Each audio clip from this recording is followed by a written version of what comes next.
vamos a ver que la oración es el fundamento de nuestra vida de fe, ya que la oración no puede ser reemplazada por nada. Ya, la oración no se puede reemplazar con nuestras propias ganas, con nuestra propia energía. La oración no se reemplaza por nada. Vamos a ir ahí a la Escritura. Abra su Biblia en la segunda carta de Timoteo, capítulo 2. Vamos a leer el verso 1.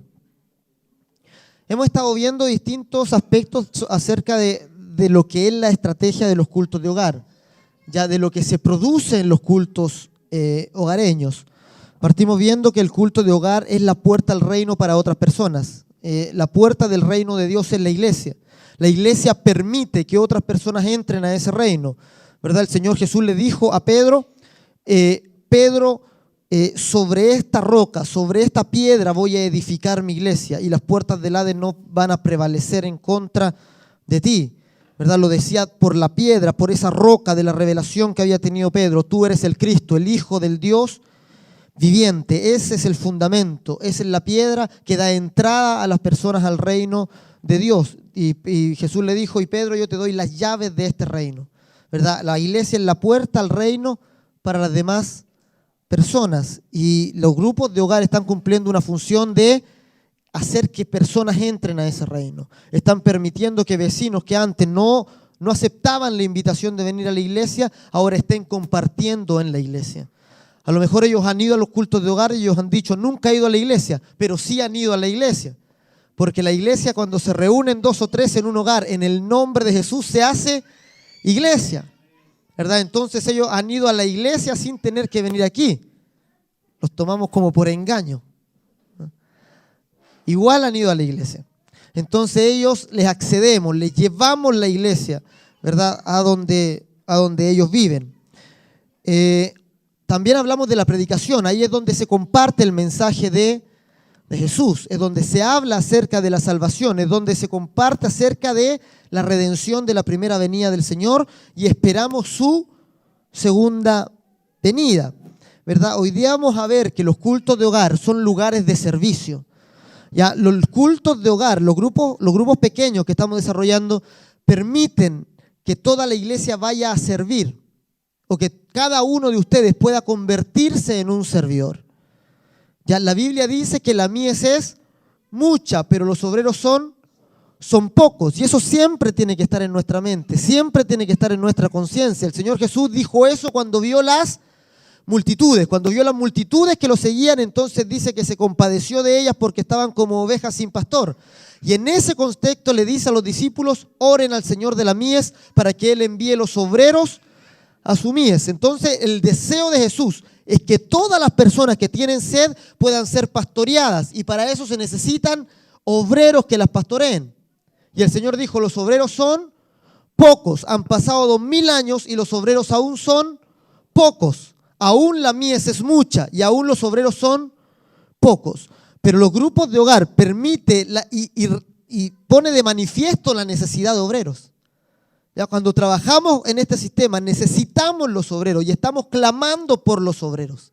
Estamos pidiendo que Dios levante de entre ustedes a los obreros, ¿verdad? Que ustedes que están llegando a la iglesia, que ustedes que llevan un par de años, Dios los pueda fortalecer de tal manera que ustedes sean bendición y guía para otras personas y se conviertan en obreros que guíen a otras personas al Señor.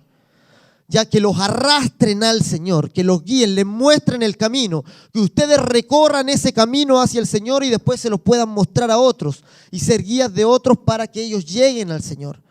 Eso es un obrero, es un discípulo, ¿verdad? El discípulo es la persona que tiene el fruto, es la persona que alumbra el evangelio a otras personas, es aquel en quien abunda la palabra de Dios, ¿verdad? El Señor Jesús dijo, cuando mis palabras abunden en ustedes, cuando mis palabras habiten en ustedes y ustedes habiten en mí, entonces serán verdaderamente mis discípulos y van a conocer la verdad y esa verdad los va a hacer libres, los va a liberar. Ustedes van a conocer la experiencia de la libertad cuando la palabra de Dios habite en ustedes.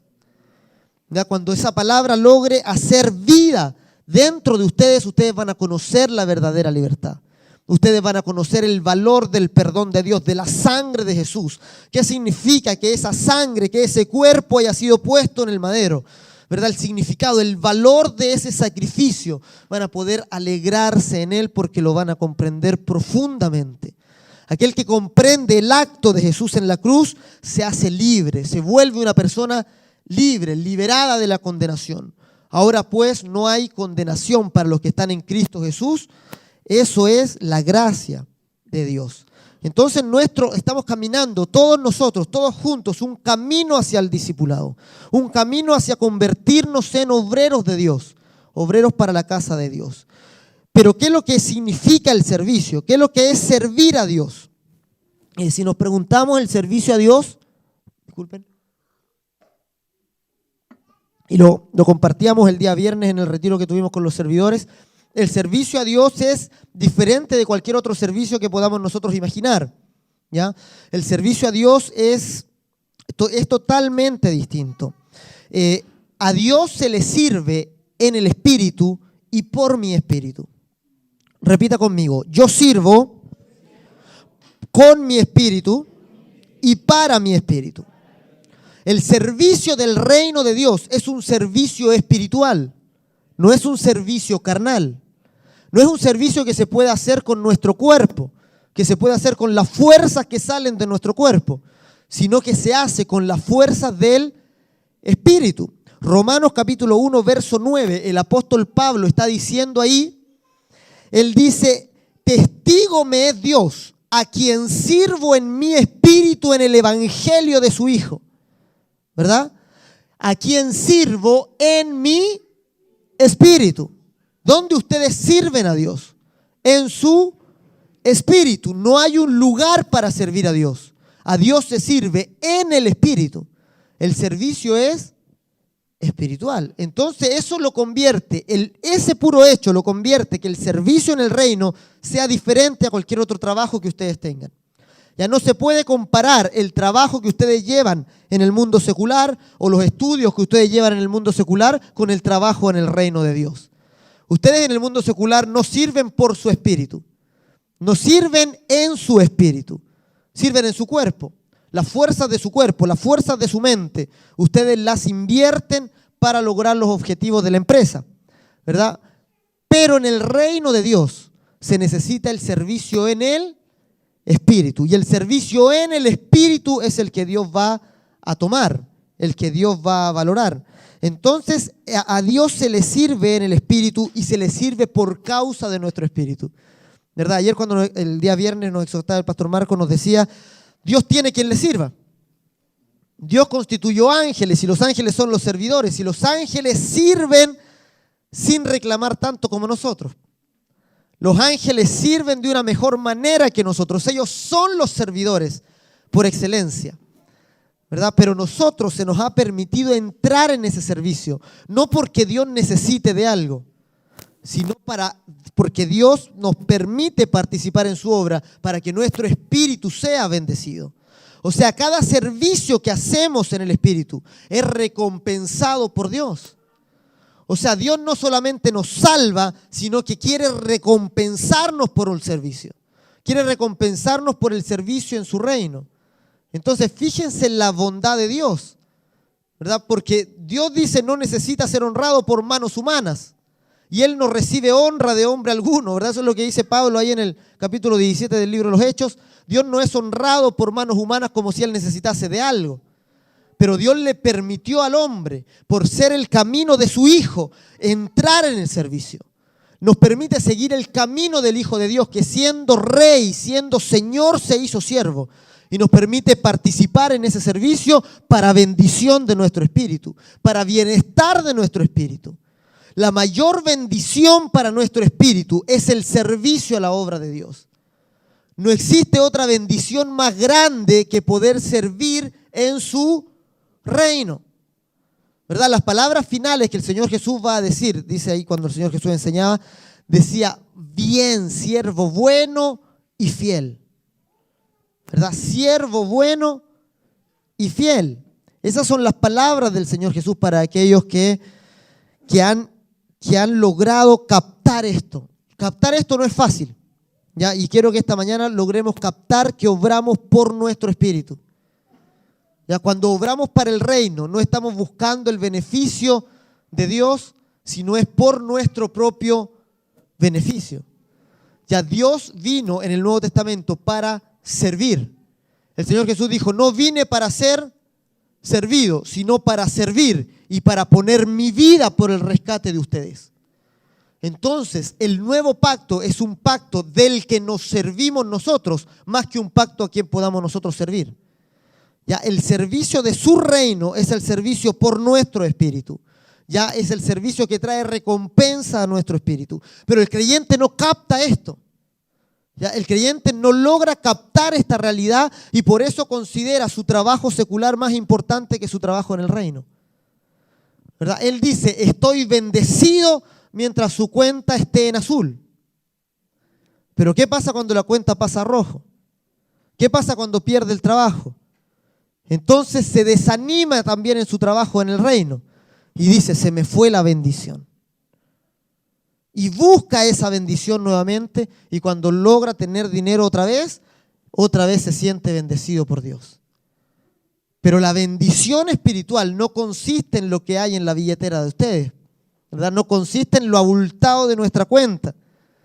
La bendición del Espíritu es el servicio a Dios, ¿verdad? El apóstol Pablo dijo, sea que tenga mucho o sea que tenga poco, sea que tenga muchas cosas o sea que no tenga nada, ¿verdad? La bendición espiritual no depende de lo material.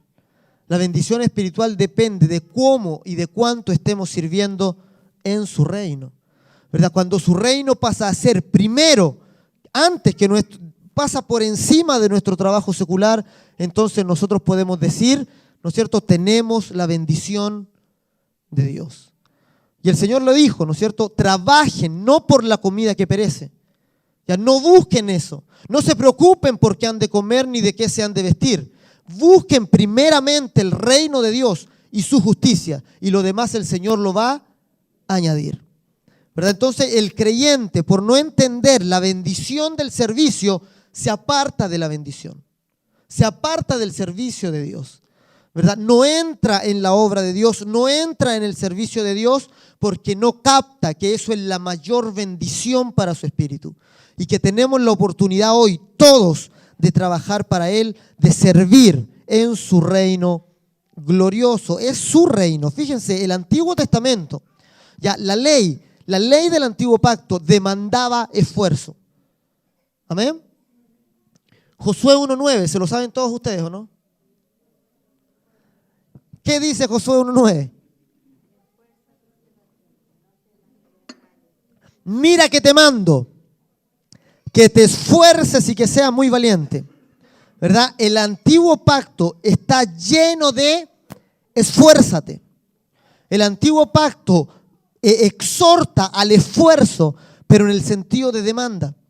El antiguo pacto demandaba el esfuerzo humano, demandaba el esfuerzo de las personas. El antiguo pacto, la ley, es la ley de la demanda.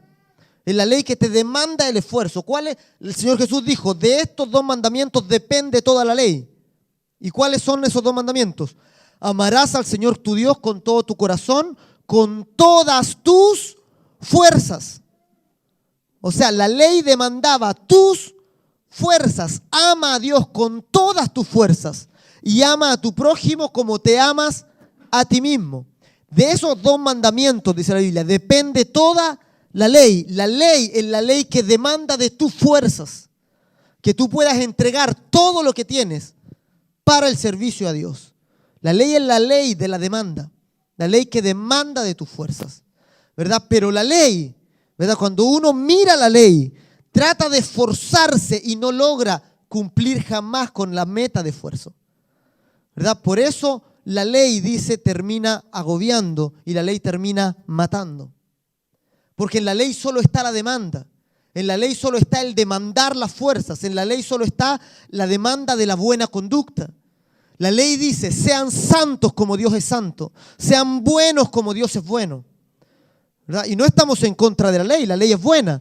Pero si solo miramos la ley, entonces nosotros vamos a desfallecer en el camino.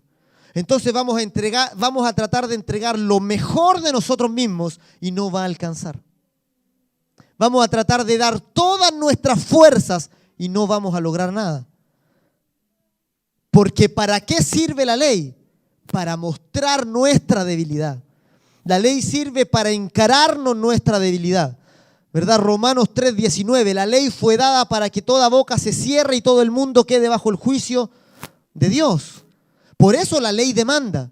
La ley te demanda el esfuerzo para que veas, para que seas capaz alguna vez de admitir que tus fuerzas no alcanzan. Que tus fuerzas no pueden lograr el servicio a Dios. Que Dios no puede ser servido con fuerza de hombre. Dios no puede ser servido con nuestra fuerza. Entonces tiene que llegar un momento, ¿verdad? Un punto en nuestra vida donde nos defraudemos de nosotros mismos, al punto de decir, esto no se puede hacer con fuerza, ¿verdad? Pero hay algunos que son más porfiados que otros. Insisten en servir a Dios con su fuerza, insisten en servir a Dios por la suya.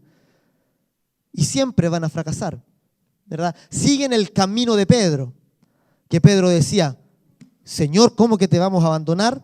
Hasta la muerte voy contigo, ¿verdad? Jamás te dejaré.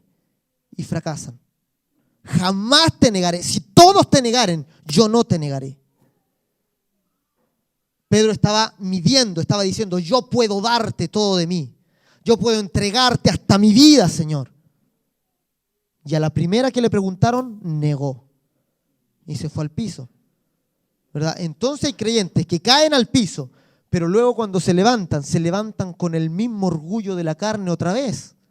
Y uno les firma la caída y caen de nuevo, ¿verdad? Y hay algunos que caen varias veces antes de defraudarse del Evangelio. Y ellos se defraudan del Evangelio. Y lo terrible, el engaño, es que ellos deben defraudarse de sí mismos, no del Evangelio. Pero no se defraudan de sí mismos, sino que dicen, no, el Evangelio no sirve. Porque siempre, ¿no es cierto?, estoy cayendo, nunca me reconocen lo que hago, ¿no es cierto?, esta cuestión ya me cansó, ya me fastidió, ya nada más.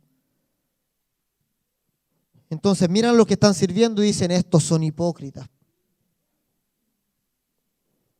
Amados, defraudémonos de nosotros mismos.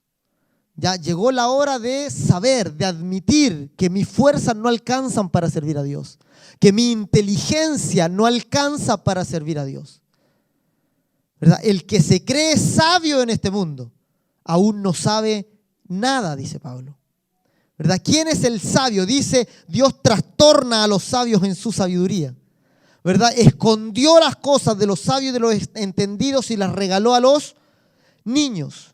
Y hay niños que hablan sabiduría más que los sabios de este mundo. Uno puede poner radios evangélicas, principalmente cuando va para ese sector de Coronel Lota, está lleno de radios cristianas, y uno ve ahí a personas, de repente yo ponía la radio cuando iba a esos lugares, que apenas saben hablar, gente con muy poca educación, ¿verdad? Que se notaba la carencia de educación en sus palabras. Y con toda su limitación hablaban una sabiduría tan alta que ningún catedrático en el mundo podría superarla. Porque hablaban sabiduría espiritual, la sabiduría de Dios, el entendimiento, el conocimiento de Dios, que sobrepasa, dice la Biblia, a todo entendimiento humano. Que sobrepasa, que va más allá de cualquier conocimiento que el hombre pueda tener. Entonces, fíjense, el reino de Dios no puede ser servido con la fuerza del hombre. No puede ser servido, no es por obra, no es por la obra. Tenemos que llegar a un punto de decir, yo no puedo y no voy a depender más de mí mismo para servir. Yo no dependo más de mis fuerzas para servir. Yo no dependo más de mi inteligencia para servir. La ley es la demanda de fuerza humana, es la justicia por la obediencia. En la ley ustedes son justos en la medida que obedecen. ¿Ya? En la medida que obedecen, la justicia viene sobre ustedes. Pero el Evangelio, ¿qué dice? El Evangelio dice, tú eres justo por la fe. Tú eres justo por oír con fe y creyó a Dios, dice, de Abraham, y le fue contado por justicia. La justicia de ustedes. ¿Ustedes por qué se presentan a Dios como justos? Porque ustedes pueden estar libres delante de Dios. ¿Porque han obedecido o porque han oído con fe? Es por la fe, no es por su propia justicia, no es por lo que ustedes hayan hecho. Vamos a Romanos capítulo 4, leamos el 4 y el 5. Y vamos a ver el sentido del servicio. Leamos todos juntos estos dos versos, todos juntos, 1, 2, 3. Pero al que obra no se le cuenta el salario como gracia, sino como deuda. Mas al que no obra, sino cree en aquel que justifica al impío, su fe le es contada por justicia. Aquí está la diferencia entre la ley y el evangelio, ¿verdad? La ley cuenta la obra como tu justicia. Pero el apóstol Pablo está diciendo, pero al que obra no se le cuenta el salario, no se le cuenta como gracia, sino como deuda. ¿Verdad? Ustedes se están ganando, ustedes van a pensar que se están ganando la bendición de Dios por lo que ustedes están haciendo. Pero dice, pero al que no obra, sino cree aquel que justifica al pecador, entonces su fe le es contada por justicia. Fíjense qué tremendo es esto. Al Señor Jesús le fueron a preguntar unos judíos y le preguntaron, Señor, dinos, ¿qué tenemos que hacer para poner en práctica las obras de Dios? ¿Verdad? O sea, ¿cómo podemos ayudar a Dios en el servicio? ¿Cómo podemos servir a Dios? ¿Con qué obra servimos a Dios? Esa fue la pregunta de los judíos, ¿verdad? Los judíos que tenían la ley, que entendían la ley, le preguntaron al Señor Jesús, ¿cuáles son las obras que tenemos que practicar? ¿Qué es lo que tenemos que hacer para poner en práctica las obras de Dios? ¿Y qué les dijo el Señor? Esta es la obra de Dios, que creáis en aquel a quien Él ha enviado. Diga conmigo, que creáis, que creáis, que creáis. Esta es la obra, oír con fe. Dios no te está pidiendo esfuerzo humano. El evangelio no es la demanda del esfuerzo humano. Es la demanda de oye con fe, fortalécete por la fe, oír con fe. Pero hay personas que no oyen al Señor y trabajan pensando que están sirviendo a Dios, ¿verdad? Recuerden el caso de Marta y María. ¿Se recuerdan ustedes Marta y María? Jesús dice, capítulo 10 del libro de Lucas, dice Jesús venía entrando a una ciudad y se quedó en la casa de Marta y María, que era la casa donde él habitaba, o cuando pasaba por ahí se quedaba en esa casa. Y pongan atención, Marta, ¿verdad? Dice, estaba afanada con muchas cosas. Y María estaba a los pies del Señor, dice, oyéndolo. O sea, en ese momento Jesús estaba hablando. ¿Y quién lo estaba escuchando? Pongan atención aquí, no le pongan atención a los niños. ¿Ya? ¿Qué estaba haciendo María? Estaba escuchando con fe. ¿Están escuchando hoy día con fe? Ya, ¿qué estaba haciendo Marta? Estaba haciendo el almuerzo, estaba sirviendo. Y fíjense lo que dice Marta, esto es muy importante. El concepto de que Marta tenía del servicio en su mente. Ella va donde el Señor Jesús, estaba María al lado. Le dice, Señor, ¿no te da cuidado que mi hermana me deje servir sola? ¿Qué pensaba Marta en ese momento? Yo sí estoy sirviendo, María no está sirviendo. Yo sí estoy trabajando, María no está trabajando. Le reprochó a María que no estaba trabajando delante del Señor. Señor, ¿no te da cuidado que mi hermana me deje servir sola? Y Jesús le dijo, Marta, afanada estás con muchas cosas, pero solo una es necesaria. Y tu hermana ha escogido la mejor parte, la cual no le será quitada. O sea, María era más sabia porque prefirió oír con fe antes de esforzarse ella por servir.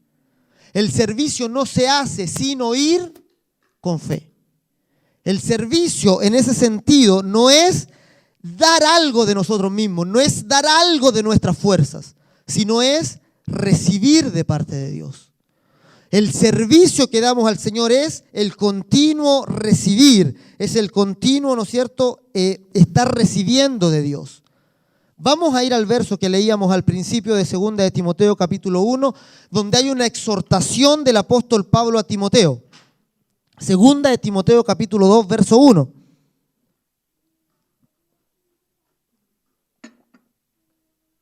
Y este verso, vamos a tratar de comprenderlo, es un verso con el que estuve peleando, o todavía estoy peleando con ese versículo, pero estuve metido con ese verso mucho tiempo, que es un verso que Pablo le exhorta a Timoteo. Y le dice: Timoteo, esfuérzate en la gracia que es en Cristo Jesús. A primera vista el texto parece ser una demanda de esfuerzo, ¿ya? Pero hay un detalle con este versículo que no aparece en ninguno de los detalles de las demandas de esfuerzo del Antiguo Testamento, que dice: esfuérzate en la gracia que es en Cristo Jesús. ¿Qué significa esforzarse en la gracia? ¿Qué es lo que es la gracia? La gracia es algo que nosotros recibimos sin merecerlo. La gracia es algo que nosotros recibimos sin haber trabajado para recibirlo. La gracia es algo que es un regalo que nos llega. Es un regalo de Dios que está mucho más allá de lo que nosotros podríamos merecer. Favor inmerecido de Dios. Entonces Pablo le dice: Timoteo, esfuérzate, pero esfuérzate en la gracia. ¿Cómo yo me esfuerzo en un regalo? Si alguien viene a mí a regalarme algo, ¿cómo me esfuerzo en ese regalo? O sea, parece raro la expresión. Parece ser un contrasentido la misma expresión, esfuérzate en la gracia. Parece contradecirse la misma expresión. Pero fíjense que no es esfuérzate por la gracia. No es esfuérzate por obtener la gracia. La gracia no se logra con esfuerzo. La gracia se logra por oír con fe. Dice: esfuérzate dentro de la gracia. Y la palabra ahí, para esfuérzate, ese esfuérzate que aparece ahí, es la palabra griega endumao, que viene de la palabra en y de la palabra dunamis, que es poder. Quiere decir ser fortalecido. Fíjense, este esfuérzate en la gracia es la misma palabra que se ocupa en Filipenses capítulo 4. Ya cuando dice: todo lo puedo en Cristo que me fortalece. Pablo está diciendo: todo lo puedo en Cristo que me fortalece. Este esfuérzate no quiere decir una demanda unilateral de esfuerzo. Significa: Timoteo, sé fortalecido por la gracia. Entra en la gracia y fortalécete con esa gracia. Vamos a ver el mismo verso en la NBI. Y en la NBI vamos a ver que le cambia el sentido. Ya, a mí por lo general no me gusta la NBI, pero este verso en la NBI vamos a leerlo todos juntos. Y dice, 1, 2, 3. Así que tú, hijo mío, fortalécete por la gracia que tenemos en Cristo Jesús. Cambia el sentido, ¿no? Esfuérzate en la gracia o fortalécete por la gracia. Igual le cambia el sentido. Fortalécete en la gracia. Recibe fuerzas de la gracia. Y ahora aquí está el punto de que nosotros no servimos al Dios con la carne. Nosotros obtenemos fuerzas de la carne por el alimento que consumimos. Pero la Biblia dice, esas fuerzas no sirven para servir a Dios. Las fuerzas de la carne, las fuerzas del físico no sirven. Por eso Pablo también le dice a Timoteo, Timoteo, el ejercicio físico para poco es provechoso. ¿Ya? O sea, el ejercicio físico sí nos puede servir, ¿verdad? Para tener mejor salud, más en este tiempo. En esos tiempos no había tanto problema como ahora, ¿verdad? Pero le dice, el ejercicio físico para poco es provechoso. ¿De qué se está refiriendo Pablo? Para el servicio en el reino, ¿verdad? Los músculos de nuestros bíceps no nos sirven para servir en el reino de Dios. No nos sirven para, ¿no es cierto? La fuerza física no es provechosa en el reino. Por eso le dice a Timoteo, Timoteo, el esfuerzo físico para poco es provechoso, pero ejercítate en la piedad, porque la piedad para todo aprovecha, para esta vida y para la venidera.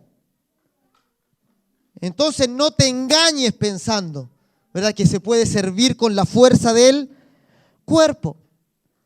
El apóstol Pablo dice, el Dios que me da fuerza, Efesios capítulo 6, 18, Pablo dice, fortaleceos en el Señor y en el poder de su fuerza. ¿Con qué servimos a Dios? ¿Con el cuerpo? Servimos con el Espíritu, a quien sirvo en mi espíritu en el Evangelio de su Hijo. ¿Y el Espíritu cómo recibe fuerza? ¿Cómo podemos tener fuerza para servir a Dios en el Espíritu? Tenemos que obtener las fuerzas, ¿no es cierto?, del Espíritu. Y por eso le dice, esfuérzate en la gracia. Acá está diciendo, ¿no es cierto?, Efesios capítulo 6, 18. Vamos a leer todos juntos. Efesios 6, 18.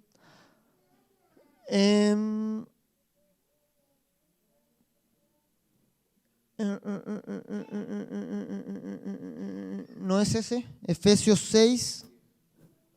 6, capítulo 10. Versículo, a ver, veamos. Verso 10, todos juntos. Por lo demás, hermanos míos, fortaleceos en el Señor y en el poder de su fuerza. Dígale a su hermano que está al lado, fortalécete en el Señor. Fortalécete en el Señor y en el poder de su fuerza. O sea, ¿con qué fuerza nos sirve para servir? La fuerza que viene de Él, no la fuerza que nosotros mismos podemos dar, ¿verdad? No servimos con nuestra fuerza, servimos con el poder de Él. Por eso, fíjense el concepto de servicio. Pablo trabajó mucho. Si nosotros vemos la vida de Pablo es una vida de esfuerzo, ¿verdad? Pero cuando Pablo se comparó con los demás apóstoles, cuando está defendiendo su ministerio a aquellos que lo menospreciaban, y el apóstol Pablo llega a decir en un momento, yo he trabajado más que todos ellos. Y entonces ahí Pablo yo creo que está escribiendo y cuando termina el ellos, se despailó. Y dijo, pero no yo. O sea, yo no he trabajado. Y ahí está el secreto del servicio. Ustedes no pueden trabajar. Yo no he trabajado, pero no yo, sino el poder de Cristo en mí. O sea, ¿qué es lo que dice Pablo? ¿Qué mérito tengo? El mérito de haber recibido el poder de Cristo y que el poder de Cristo haya trabajado por medio de mi cuerpo. No he trabajado yo, dice Pablo. No he trabajado yo. Ha trabajado el poder de Cristo en mí. ¿Verdad? Ese es el mérito. El recibir el poder de Cristo, el ser fortalecido, dice la palabra, en el hombre interior por su espíritu. Segunda de Timoteo 4:17, vamos a ver el último verso. Dice, pero el Señor estuvo a mi lado, está hablando de toda la tribulación que sufrió Pablo, y me dio fuerzas para que por mí fuese cumplida la predicación y que todos los gentiles oyesen, así fui librado de la boca del león. Pablo cada momento se repetía, el Señor quien me fortalece, el Señor quien me da la fuerza, es el Señor quien me ha dado el poder de su fuerza. ¿Verdad? Diga conmigo, todo lo puedo en Cristo que me fortalece. ¿Cuándo usted va a poder hacer todo? ¿Cuándo usted va a poder lograr todo? Cuando sea fortalecido por Dios, cuando reciba las fuerzas de Dios. Si no recibe la fuerza de Dios, entonces no se puede lograr nada. Es lo que dijo el Señor Jesús, separados de mí nada pueden hacer. Nosotros nos esforzamos en el evangelismo, pero si no somos fortalecidos en nuestro hombre interior por su espíritu, no vamos a lograr nada. Porque el Señor dijo, para el hombre esto es imposible. ¿Quién pues podrá ser salvo?, le preguntaron al Señor. Y Jesús dijo, para el hombre esto es imposible. Esas son las palabras de aliento del Señor, ¿cierto? Para el hombre esto es imposible. Entonces la iglesia de pronto mira a su alrededor y dice, esta ciudad es tan dura, nadie quiere creer. Nadie cree en el evangelio aquí. Es durísimo este lugar. Es difícil que se convierta alguien. Y el Señor, para darnos ánimo, nos dice, no es difícil, es imposible. Para el hombre esto es imposible. El hombre no va a lograr convertir un alma jamás, porque no se hace con la fuerza del hombre. Luego el Señor añade, pero para Dios todo le es posible. Para Dios todo es posible. Es la invitación a trabajar con su poder. La gracia es la invitación a meterse en el poder de Dios para que Dios haga el trabajo por medio nuestro. Para ser colaboradores de ese poder, colaboradores de esa fuerza. Así que el servicio no se puede hacer dejando de oír. El servicio tiene 3 requisitos. Primero, oír con fe. Diga conmigo, oír con fe. Segundo, recibiendo su poder. Y tercero, reaccionando a su voz. Vamos a ver, fíjense, la iglesia primitiva, ¿ya? Trabajó siempre reaccionando a la voz del Espíritu Santo. Siempre los apóstoles, ¿verdad?, entendían que ellos estaban ahí para recibir del Señor y de dar de lo que habían recibido. Dad de gracia lo que de gracia recibieron. Ustedes no pueden ponerse a dar si primero no reciben. Tienen que recibir de Dios de gracia y luego van a poder dar de gracia. ¿Ya? El problema de los sirvientes es que intentan dar sin preocuparse por recibir. Entonces se seca la vida espiritual. Se seca su propia vida de fe. No vean a Jesús como alguien que le está demandando cosas. Vean a Jesús como alguien que está fortaleciéndolos con su poder. Alguien que les da cosas, no alguien que les está demandando. ¿Ya? El problema del creyente es que entiende a Jesús como alguien que solo le demanda. Ayer día sábado, sí, me fui de aquí de la iglesia a la casa y pasé por fuera de una iglesia. No voy a decir qué iglesia. Voy a reservar ahí él. Y me pasó algo que me dejó pensando, ya me dio que pensar eso. En esa iglesia estaba comenzando el culto, tenía una reunión parece, y venía un hermano de esa iglesia con su Biblia bajo el brazo, venía caminando hacia la iglesia y pasó un amigo de él, tiene que haber sido por el lado caminando en sentido contrario, y él le dijo, ora por mí. Esa fue la petición de él, ora por mí. Y el hermano se da vuelta y le dice, tú tenés que orar. Y yo dije, buena la exhortación. Y el otro como que quedó descolocado. Él dijo, ¿qué? Tú eres el que tiene que orar, pues, le dijo. Y el otro dijo, ya, y siguió el camino. Y yo me quedó como que me retumbó en el interior y me fui pensando de aquí todo el camino a la casa. Y dije, de repente nosotros somos malos para reaccionar. Ya, el chico estaba haciendo una petición. Era difícil de cumplir, ¿o no? Ora por mí. Pero el otro reaccionó. En vez de dando, entregó demandando. Él podría haberle dicho, lo más bien, no te preocupes, yo voy a orar por ti. O es más, podría haberle dicho, ¿necesita algo especial que ore por ti? ¿Verdad? O simplemente, vale. Y haber entrado a la iglesia y haber dedicado 1 minuto para orar por su amigo. Él le hubiera estado dando, le hubiera estado entregando. Pero ¿qué hizo este hermano? ¿Qué hizo este hermano?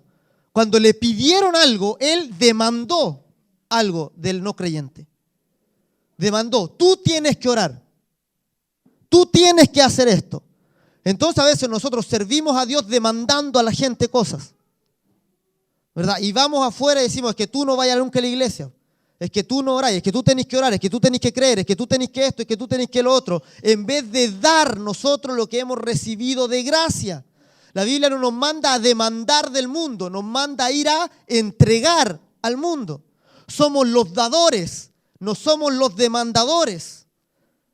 ¿Y por qué somos los demandadores en el servicio? Porque entendemos a Jesús como alguien que nos está demandando a nosotros. Si nosotros vamos a reaccionar con la gente en la misma medida que entendemos a Dios. Si nosotros entendemos a Dios como alguien que siempre me demanda cosas, yo voy a ir donde los otros y también les voy a demandar.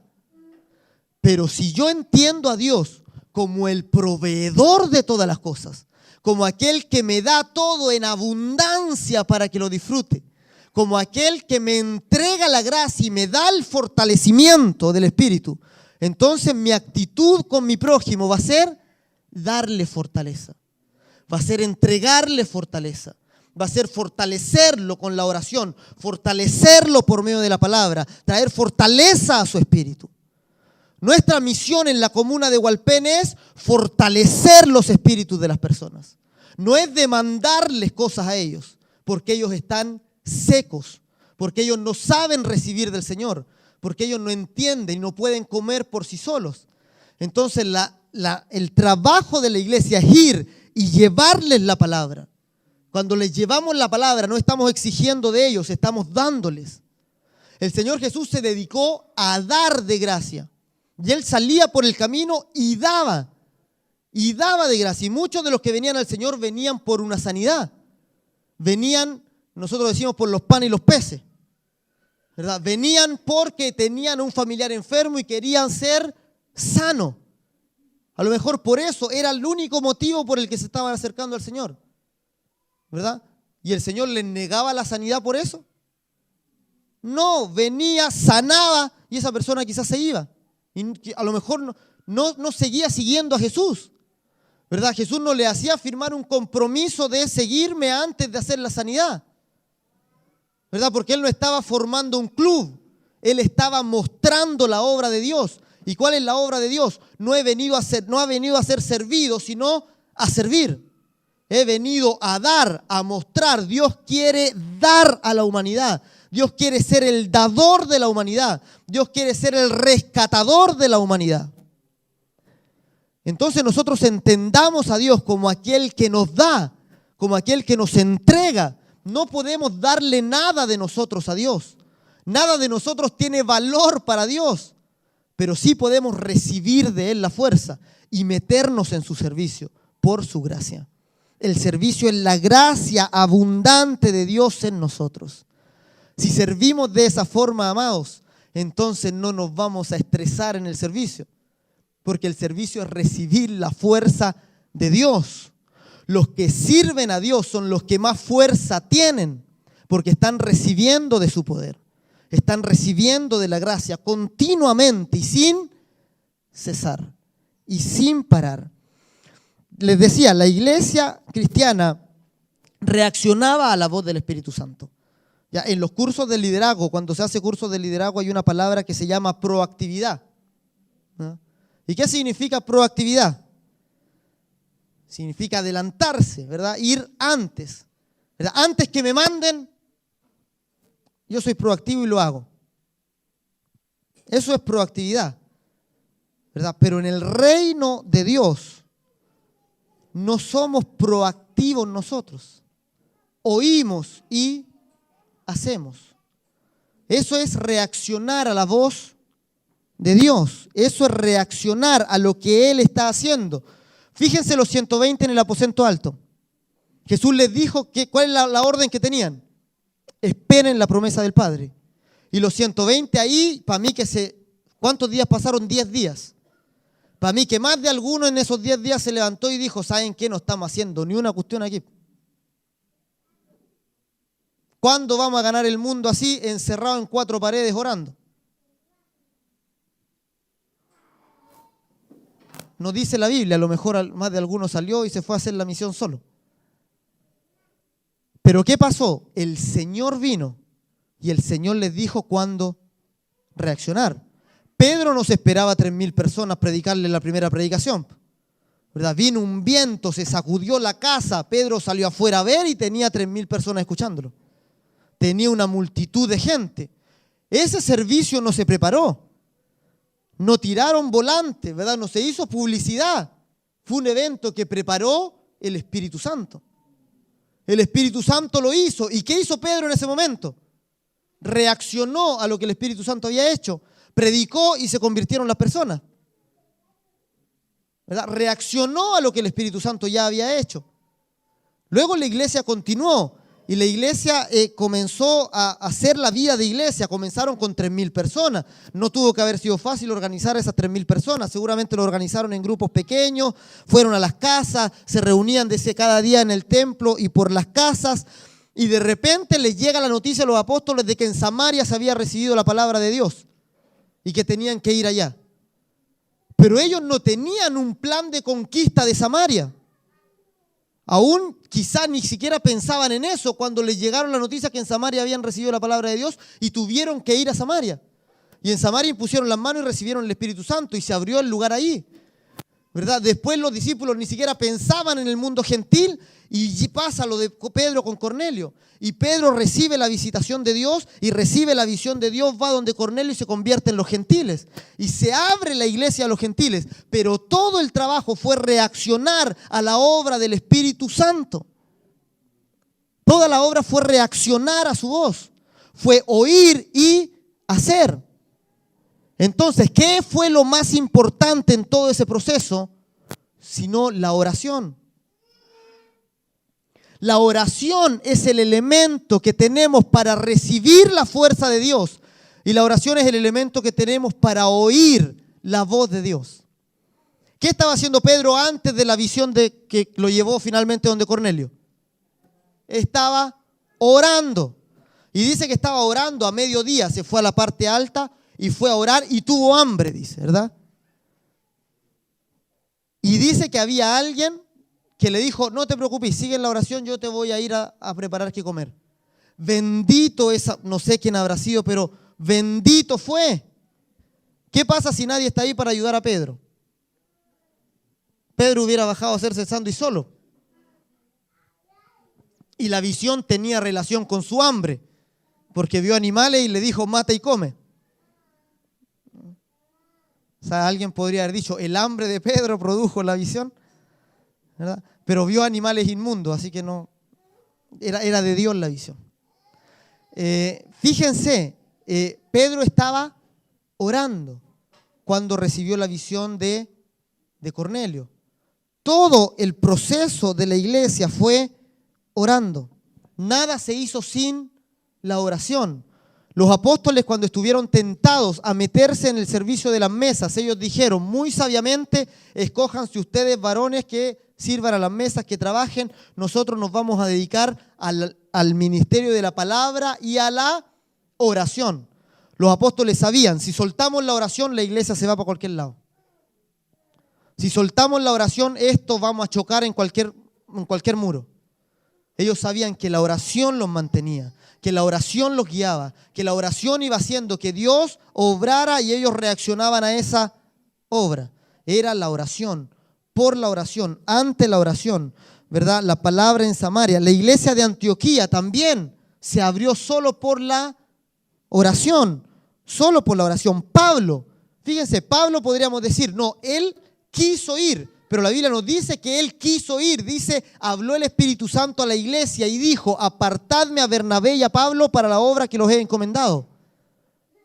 Y la iglesia, oyendo la voz del Espíritu Santo, separó a Pablo y a Bernabé y los envió. No fue que a Pablo se le ocurrió un día ir y evangelizar. No fueron sus ganas, no fueron sus deseos. Fue la voz del Espíritu Santo hablando a la iglesia. La iglesia aparta a estos dos, los envía. Y cuando los envía, el primer viaje en la isla no fue muy alentador, pero con el tiempo se vieron los frutos. Y se vieron los frutos de que Dios había enviado a Pablo. Y en el proceso que Pablo es enviado, Pablo no deja la oración. Pablo no suelta la oración en ningún momento. Y vemos siempre en las cartas de Pablo expresiones como esta. Testigo me es Dios que sin cesar hago oraciones por vosotros, ¿verdad? Por esto doblo mis rodillas ante el Dios y Padre del Señor Jesucristo, ¿verdad? Siempre, dice que siempre los recuerdo en mis oraciones. Cuando habla acerca del hablar en lenguas, gracias doy a Dios de que hablo en lenguas más que todos vosotros. La oración mantuvo a Pablo. Y en una ocasión Pablo quería predicar en Asia. Tenía las ganas de predicar en Asia. Y cuando fue, dice, le fue prohibido por el Espíritu hablar la palabra en Asia. le fue prohibido hablar la palabra en Asia. ¿Qué pasa si Pablo no está orando esa semana? Se mete a Asia a predicar.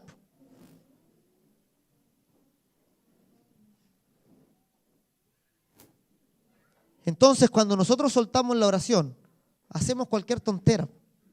Nos metemos en cualquier trabajo infructuoso, ¿ya? Dando botes de un lado para otro, ¿verdad? Porque Dios no va a respaldar nuestra iniciativa, amado.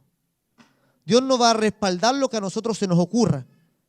¿Ya? Dios no va a respaldar lo que nosotros pensemos que es bueno. Si Él no lo ha mandado, no hay que hacerlo. Pablo podría haber dicho, yo tengo la misión del Señor, predica en todo el mundo. Y cuando recibió del Señor, no prediquen la palabra en Asia, él podría haber dicho, te reprendo, diablo, yo voy a predicar igual.